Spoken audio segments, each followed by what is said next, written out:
G'day guys, welcome back to the channel. Today's video is a bit of a spontaneous one because a couple of days ago I've been doing some research surrounding the NFL, a few shorts that I'm going to be releasing shortly. Keep an eye out for that, side note. But I was using the PFF website, Pro Football Focus, which is quite a good website, and they recently released an article just outlining their top 50 players in the NFL right now. So I thought, what better video to make than react to this list? So it's regardless of position, quarterbacks, O-linemen, safeties, everything in between.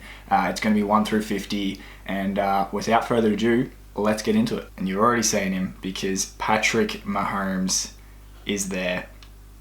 A little sneak peek for the second one there. Patrick Mahomes, easy, number one, if you ask me, regardless of position. I know you can make an argument for the second place player in Aaron Donald there. Even a Trent Williams, in terms of his valuable asset, in terms of the valuable asset that he brings as a lineman, and one of the most destructive linemen of all time. But it's quite simple, I think. Patrick Mahomes, there's no one else that does what he does on the field, on the NFL field. And I think the best example of that was the most recent season.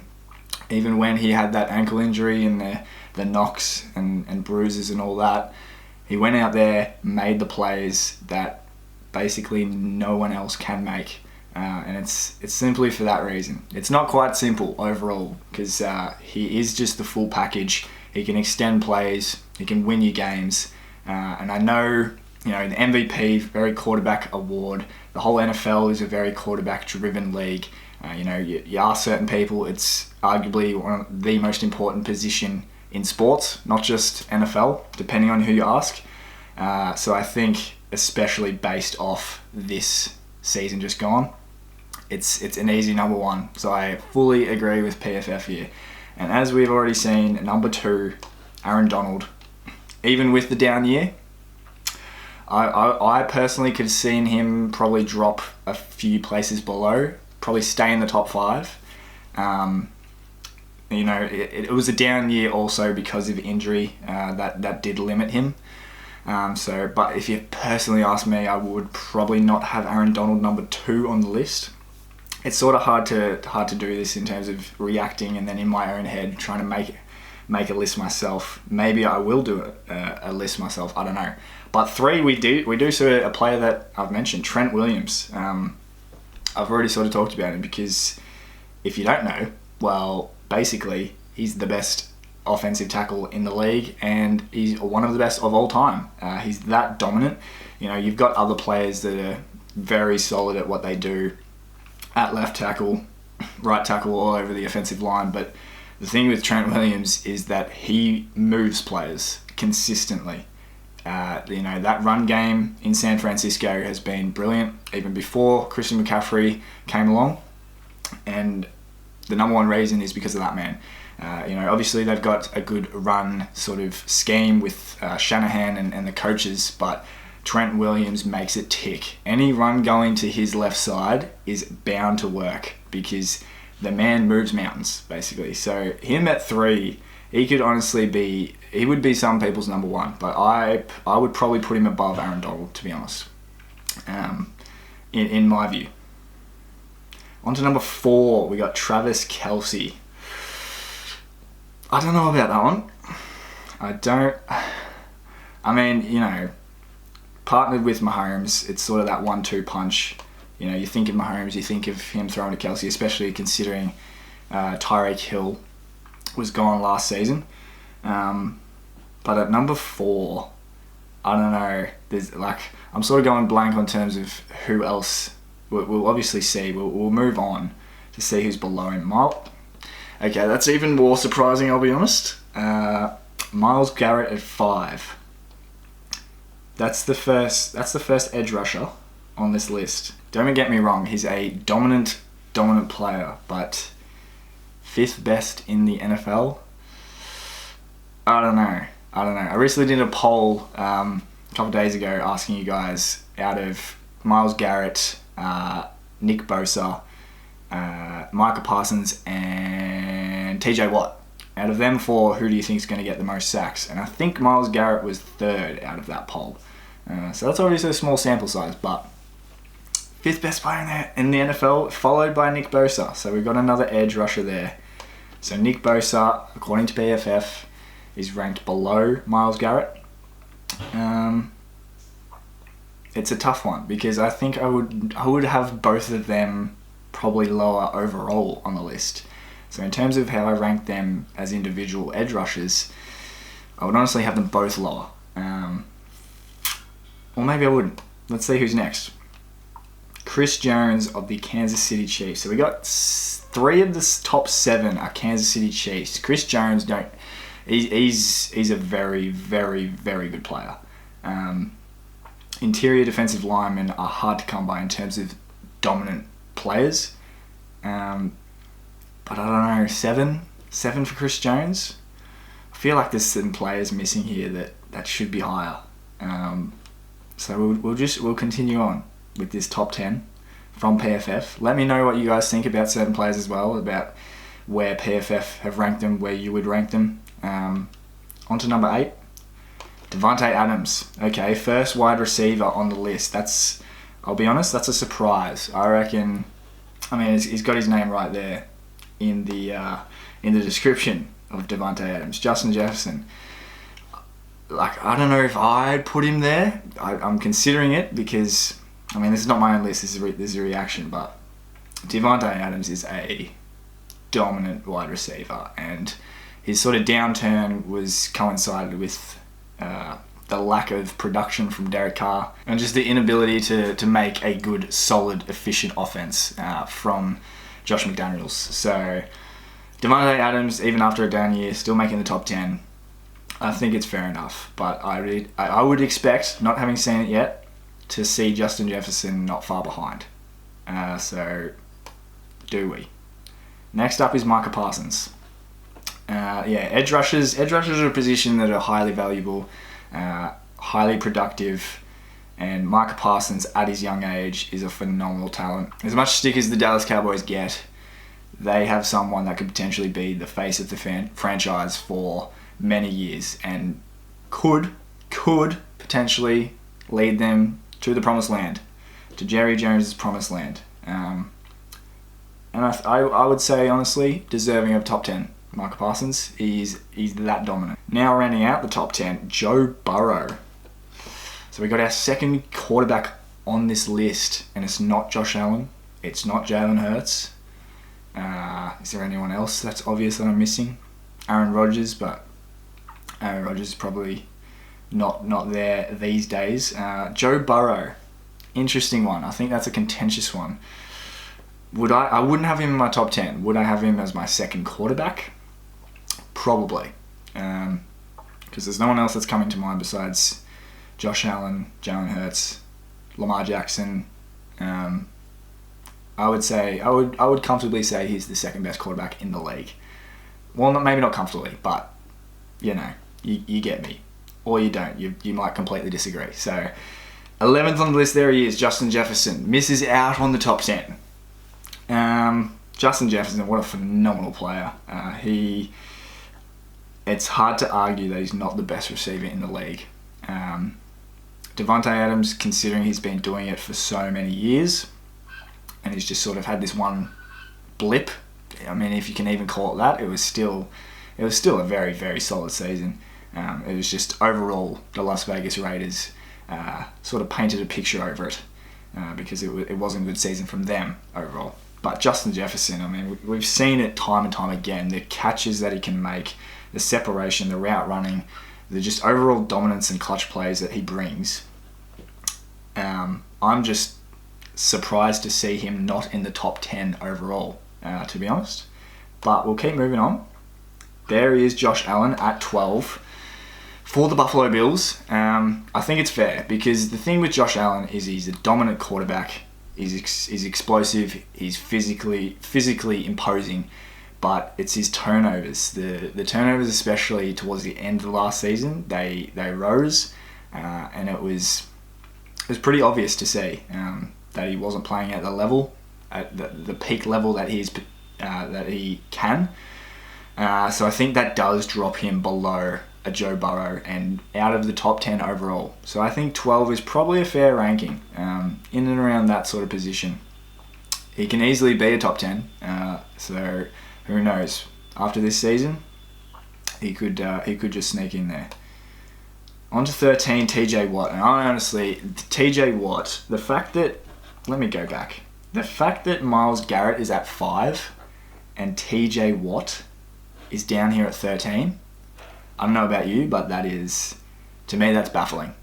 TJ Watt, even at 13, for me, that is underrated. For me, he's one of the more underrated players in the league, even considering what he's done. Considering the amount of sacks he got a couple seasons ago, yes, he does have his injury woes, or last season did, because it says, limited to 10 games last season. But when he plays, he literally makes the Steelers 10 times better, just himself. It's the swing that he brings when he's off the field compared to when he's on the field, how invaluable he is. I'm stumped to see him this low compared to other edge rushers, particularly. I think that's why it's more of a stark contrast there with Myles Garrett at 5 and Nick Bosa at 6. So let me know what you think there.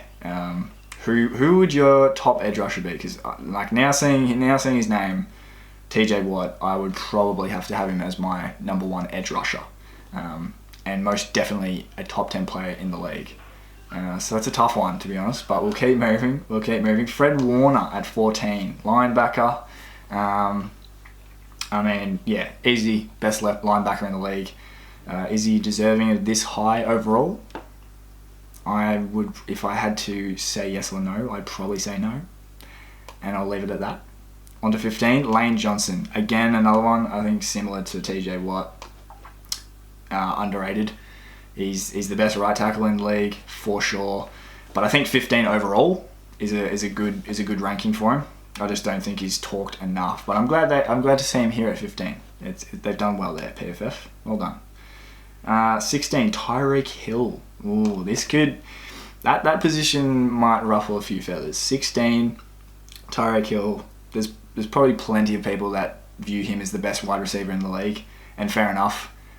He, like Justin Jefferson, Devontae Adams, can win games just by himself because of that electric speed. Even with the Dolphins, but especially with Kansas City, you saw time and time again just him stretching the field, and you knew it was coming, but you just still could not stop it.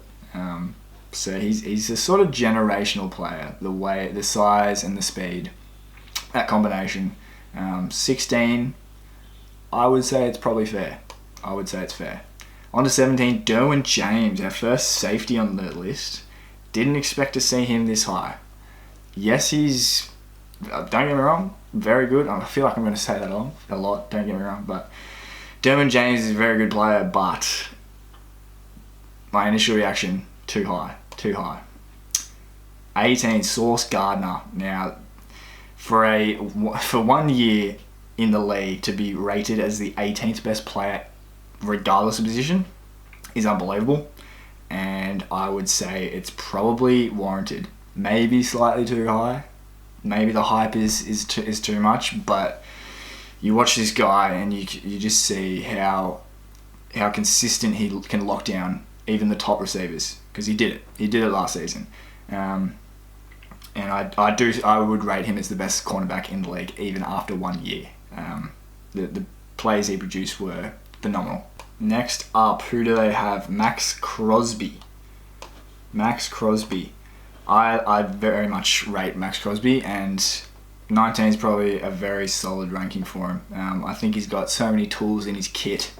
And I think this upcoming season, if Chandler Jones can get going, Tyree Wilson, the rookie, if they can provide their own sort of pressure and release a little bit from the pressure put on Max Crosby to sort of carry the load, I think he could be up there as the 1 or 2 most sacks in the league, because he's just a consistent performer. So 19 is a very good ranking for him, I think.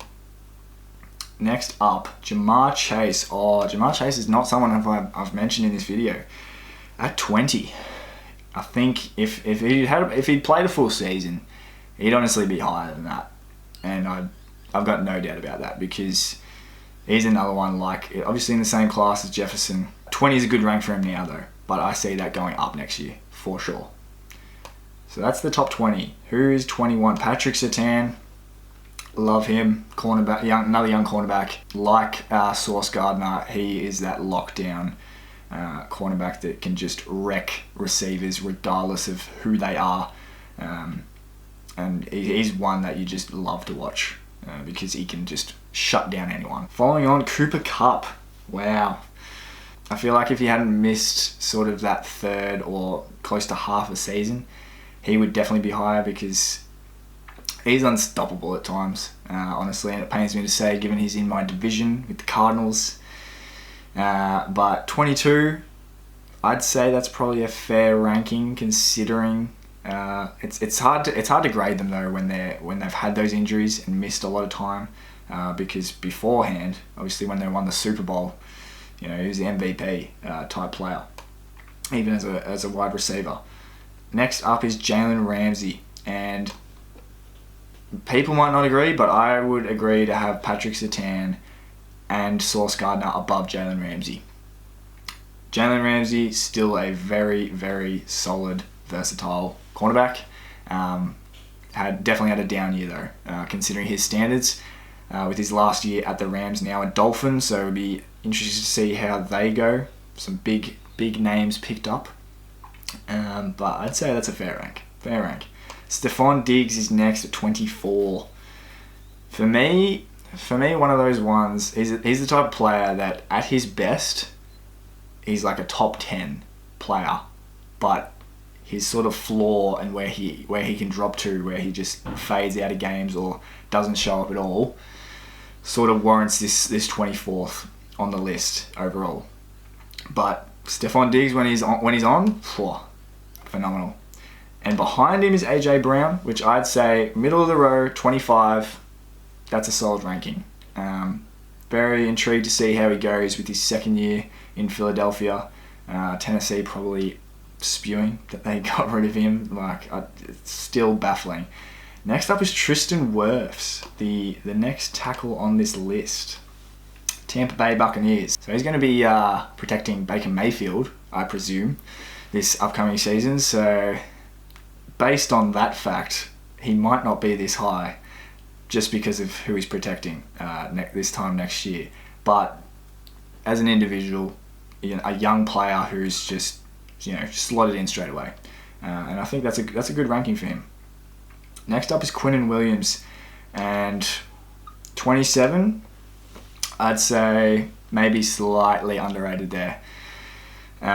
Although, New York Jets haven't really set the world alight as a team, and so Quinnen Williams has been on the end of a lot of losing seasons since he's joined the league, but he's just signed that monster contract, as it says there, and he's done it for a good reason, because of the production that he brings and that sort of menace. I said it before, those interior defensive linemen, they're hard to come by.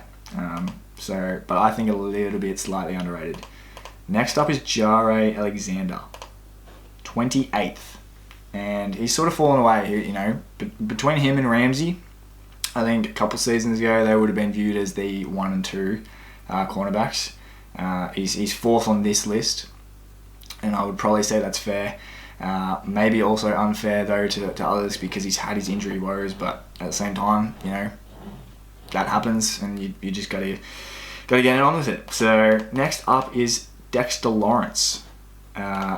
Great season with the Giants, 29th. That's probably a very good ranking for him. Maybe slightly high, but it's hard to say because we're still yet to see who's below him.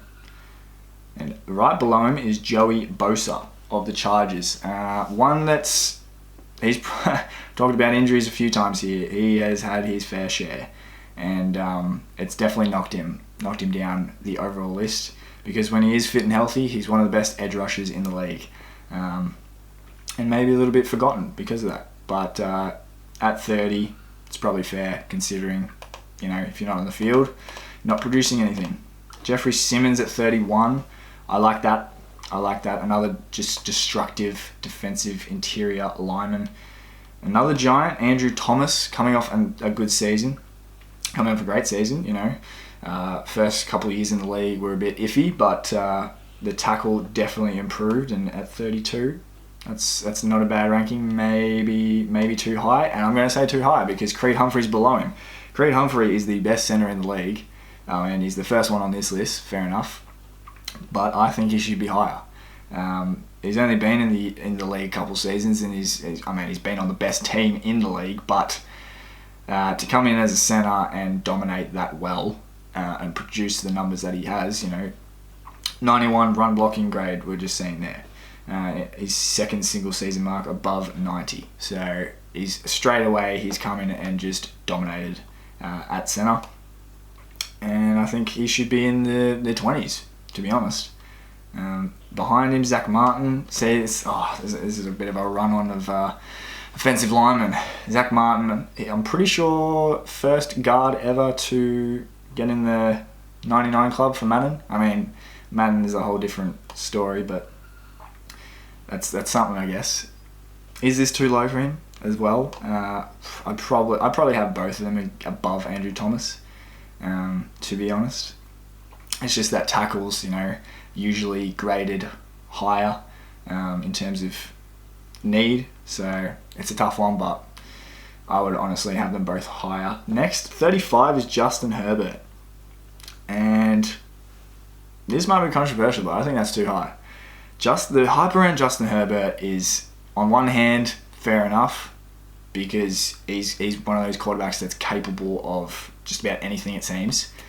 But on the other hand, Chargers and Herbert ultimately haven't done a whole lot of winning.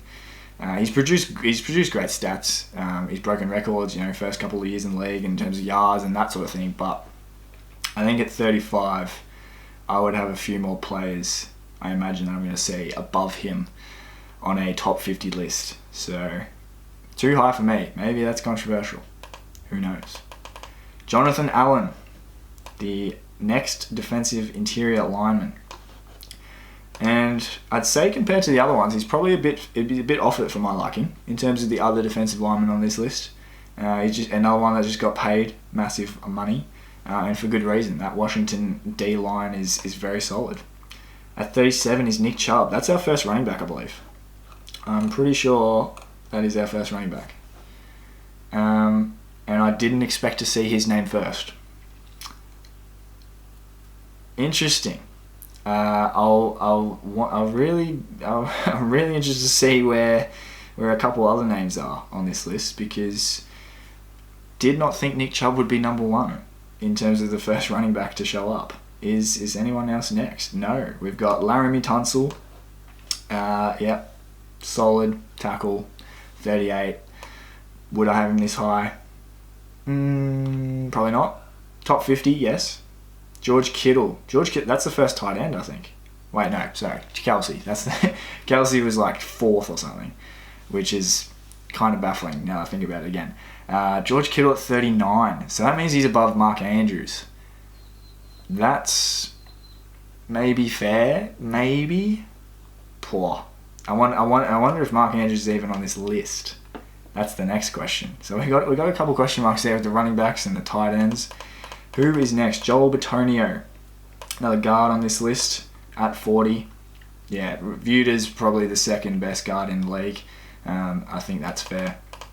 Lamar Jackson. Wow. Okay, so I would have Lamar Jackson above Herbert for sure, without a doubt.